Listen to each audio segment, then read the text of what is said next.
Hello friends, welcome to నవలా హృదయం. ఈరోజు హర్షప్రియం నెక్స్ట్ పార్ట్ చూడబోతున్నాం. కథలోకి వెళ్దామా? సాయం సంధ్య వేళ కావడంతో పని అయిపోయి తీరికగా ఒకరితో ఒకరు సరదాగా సమయాన్ని గడిపారు అపర్ణ, రాఘవలు.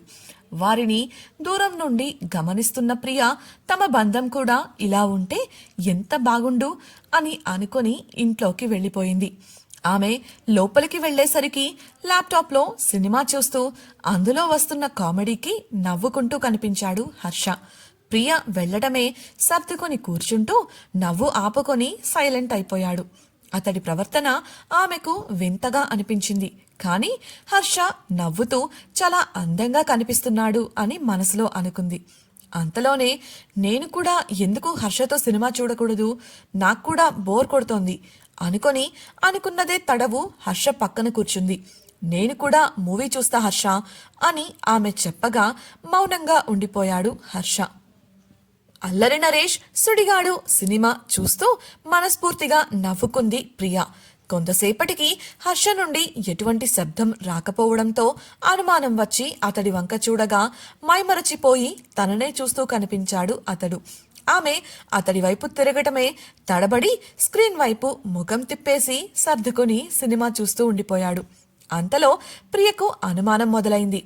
సినిమాలో వచ్చిన ప్రతి జోక్కు తాను నవ్వుతుంది కానీ హర్ష అస్సలు నవ్వడమే లేదు. గంభీరంగా చూస్తూ కూర్చున్నాడు కానీ అంతకుముందు తాను వచ్చేసరికి పగలబడి నవ్వుతూ కనిపించాడు. అసలు ఏంటి హర్ష తీరు, నాకు అస్సలు అర్థం కావడం లేదు. నాతో మాత్రమే ఇలా ఎందుకుంటున్నాడు అని ఆలోచిస్తూ సినిమా సంగతి మర్చిపోయి ఆలోచనలలో పడిపోయింది. ప్రియ అందంగా నవ్వుతూ ఉండటం, అందులోనూ తనతో కలిసి మూవీ చూస్తాను అనడంతో గాలిలో తేలిపోయాడు హర్ష.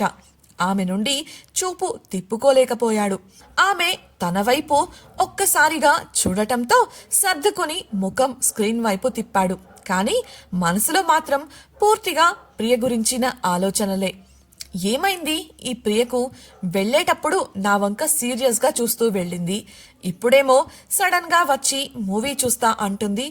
ఇప్పుడు కూడా సినిమా చూడటం మానేసి నా వంక సీరియస్గా చూస్తోంది.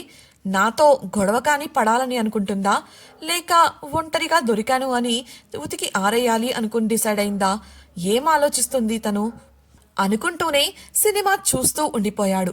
కొంతసేపటికి సినిమా ముగియడంతో చాలాసేపటిగా ప్రియ ఉండటం వల్ల నీలుక్కుపోయి కూర్చున్న హర్ష ఒళ్ళు పట్టేసి విరుచుకోవాలని చూడగా అతడికి భుజంపై ఏదో తగిలినట్లు అనిపించి తల తిప్పి చూశాడు. అతడి ఆలోచనలతో అలసిన ప్రియ అతడి భుజంపై వాలి నిద్రపోతూ కనిపించింది. బహుశా సినిమా చూస్తూ నిద్రపోయి ఉంటుంది అనుకున్న హర్ష ఒడిలోని ల్యాప్టాప్ తీసి పక్కన పెట్టి మెల్లిగా సర్దుకొని లేచి ప్రియను ఆ సోఫాలో పడుకోబెట్టాలని చూశాడు. కానీ అది పాతకాలపు ఫర్నిచర్ కావడంతో విశాలంగా లేక ప్రియను పడుకునే చోటు దొరకలేదు. అంతకుముందు వారు ఇద్దరూ కూర్చున్నప్పుడు కూడా అతుక్కొని కూర్చోవాల్సి వచ్చింది. ప్రియా ఇబ్బంది పడుతుందని అర్థం చేసుకున్న హర్ష మెల్లిగా ఆమెను నిద్రలేపాలని చూశాడు. కానీ ఆమె మత్తు నిద్రలో ఉండటం వల్ల ఎంతకీ లేవలేదు. ఇక తప్పదు, ఏదైతే అది అనుకొని ఎత్తుకొని ఆమెను మంచంపై పడుకోబెట్టాడు హర్ష. అలా చేస్తున్న సమయంలో ముద్దుగా ఉన్న ఆమె ముఖం దగ్గరగా ఉండేసరికి కంట్రోల్ చేసుకుంటూ గుటకలు మింగాడు. సర్దుకొని లేచి వెళ్ళిపోవాలని వెనుతిరిగాడు కానీ మనసు మాట వినలేదు. దాంతో వెనక్కు తిరిగి ఆమె వైపు చూడగా నిద్రలో కదిలి ప్రక్కకు తిరిగి పడుకుంది ప్రియ. అలా కదిలిన సమయంలో ఆమె చీర చెదిరి యథా అందాలు కన్నుల విందు చేయగా గుండె జారినంత పనయ్యింది హర్షకు.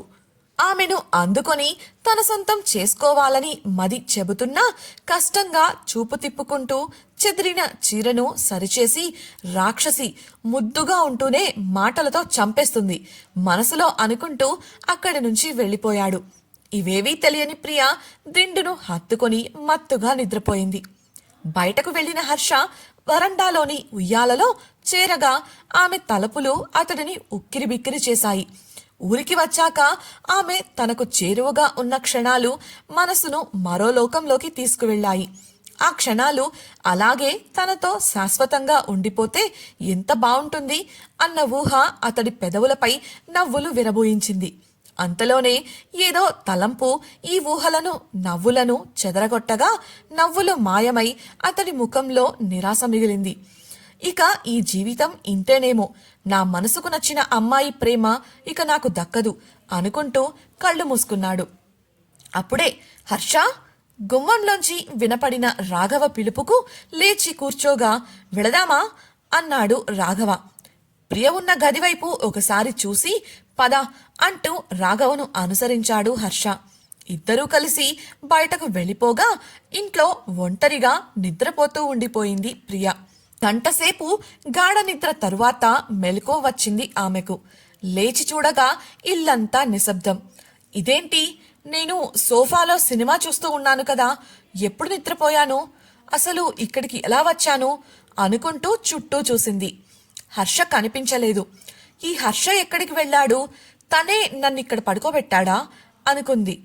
బహుశా హర్ష బయట ఉండి ఉంటాడు అనుకుంటూ ఫ్రెష్ అయ్యి బయటకు వచ్చింది. అతడు అక్కడ కనపడలేదు. ఒకవేళ రాఘవ ఇంటి దగ్గర ఉంటాడేమో అని అటువైపుగా వెళ్ళింది. అప్పుడే కారు మబ్బులు కమ్మి మెల్లిగా వానజల్లు మొదలైంది. అపర్ణ ఇంట్లో నుండి గబగబా బయటకు వస్తూ కనిపించగా ప్రియ ఆమెను ఆపి ఏమైంది అని అడిగింది. బట్టలు తీయాలి, పెద్ద వాన పడేలా ఉంది కదా, కట్టెలపై పట్టా కప్పాలి, లేదంటే తడిచిపోయి రేపటికి వంటకు ఉండవు, గుమ్మంలోంచి అడుగు బయట పెడుతూ అంది. అప్పుడే నల్లగా ఉన్న కారు మబ్బులలో ఒక మెరుపు మెరిసి పెద్దగా ఉరుముల శబ్దం వినపడింది. ఒక్క క్షణం ఉలిక్కి పడింది అపర్ణ.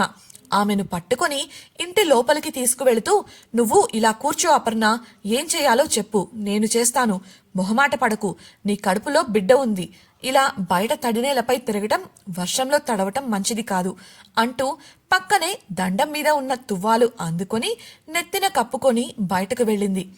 అపర్ణ చెప్పినట్లు కట్టెలపై పరదా కప్పి దండేన ఉన్న బట్టలు తీసుకొని వేగంగా ఇంటి లోపలికి వెళ్ళింది ప్రియ. బట్టలు మంచంపై వేసి తలుపులు వేసేసి నువ్వు లోపలికి పద అపర్ణ, ఈ వాన తగ్గే వరకు లోపలే ఉండు అంటూ ఆమెను తీసుకొని ఇంటి లోపలి గదిలోకి వెళ్ళింది.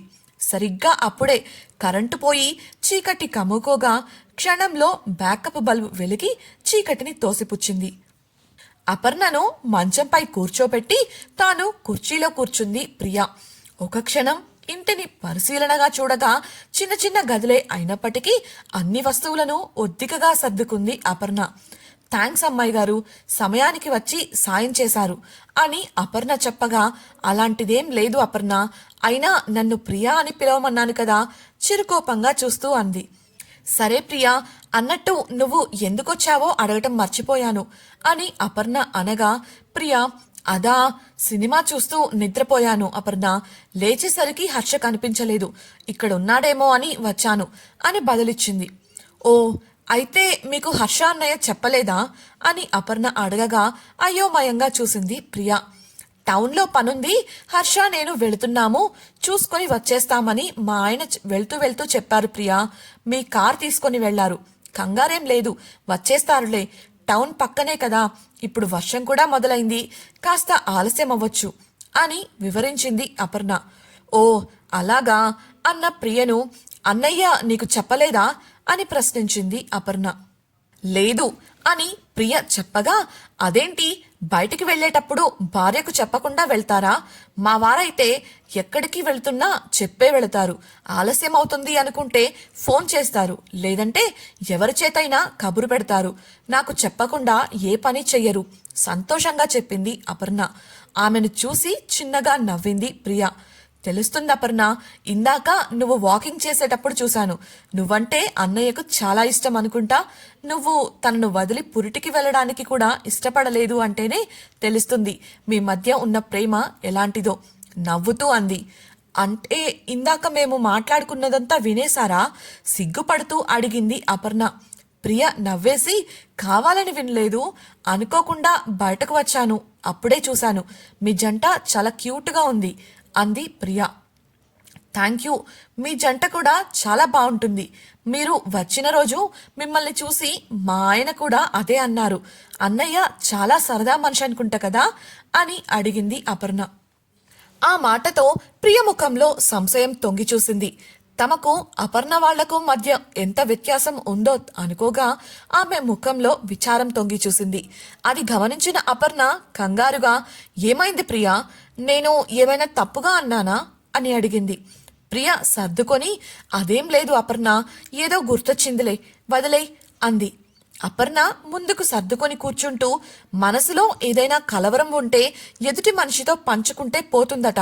మనం స్నేహితులమని నువ్వు చెప్పావు కాబట్టి అలాంటి విషయం ఏదైనా సరే నువ్వు నాతో పంచుకోవచ్చు అని భరోసాగా చెప్పగా ఆలోచనలో పడింది ప్రియ. అప్పుడే ఒక ఆలోచన తట్టి చెప్పడం ప్రారంభించింది. ఇది సిటీలో ఉన్న నా స్నేహితురాలి గురించి అపర్ణ. ఈ మధ్య తనను కలిసినప్పుడు విషయం తెలిసింది. తన లైఫ్లో కొన్ని సమస్యలున్నాయి. వాటిని ఎలా తీర్చాలో, అసలు సమస్య ఎక్కడ ఉందో అర్థం కావట్లేదు.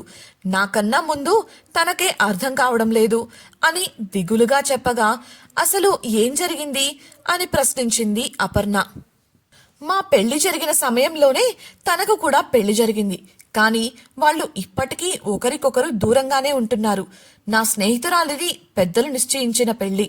అతను మంచివాడే, ఆమె గురించి కేర్ తీసుకుంటాడు, అందరితో చక్కగా ఉంటాడు. కానీ అని ఆగిన ప్రియను కానీ అని ఆసక్తిగా అడిగింది అపర్ణ. కానీ అందరితో ఉన్నట్లు తనతో ఉండడు. అందరితో నవ్వుతూ స్వచ్ఛంగా స్వేచ్ఛగా ఉంటాడు. నా స్నేహితురాలు కొంచెం మొండిది, పట్టుదల ఎక్కువ, కోపము ఎక్కువే. అలా అని ఎప్పుడూ అతడిపై చూపించలేదు. కానీ అతడు తన దగ్గరకు వచ్చేసరికి సీరియస్గా ముఖం పెట్టుకొని ఉంటాడు. అలా అని అతనికి ఆమెపై కోపం లేదు. పనులన్నీ ఇద్దరూ కలిసే చేస్తారు, నిర్ణయాలు కలిసే తీసుకుంటారు. కానీ వ్యక్తిగతంగా దూరంగా ఉంటున్నారు. మనసుల మధ్య దూరం ఉంది. ఎంత నవ్వుతూ ఉన్నవాడైనా ఆమెను చూడగానే నవ్వడం ఆపేస్తాడు. తను ఏదైనా చెబితే సరే అని వెళ్ళిపోతాడు. కానీ తన ఒపీనియన్ చెప్పడు. గొడవ అస్సలు పడడు. అతని మనసులో ఏం ఉందో తెలుసుకోలేక, ఎలా నడుచుకోవాలో అర్థం కాక అయోమయ స్థితిలో ఉంది నా స్నేహితురాలు. అంతేకాదు, అతడిలా ఆమె దగ్గర అస్సలు ప్రవర్తించడు అంటూ తన కథనే స్నేహితురాలి కథగా వివరించింది ప్రియ. ఇంతకీ అపర్ణ ప్రియ సమస్యకు పరిష్కారం చెప్పనుందా? అది పనిచేస్తుందా?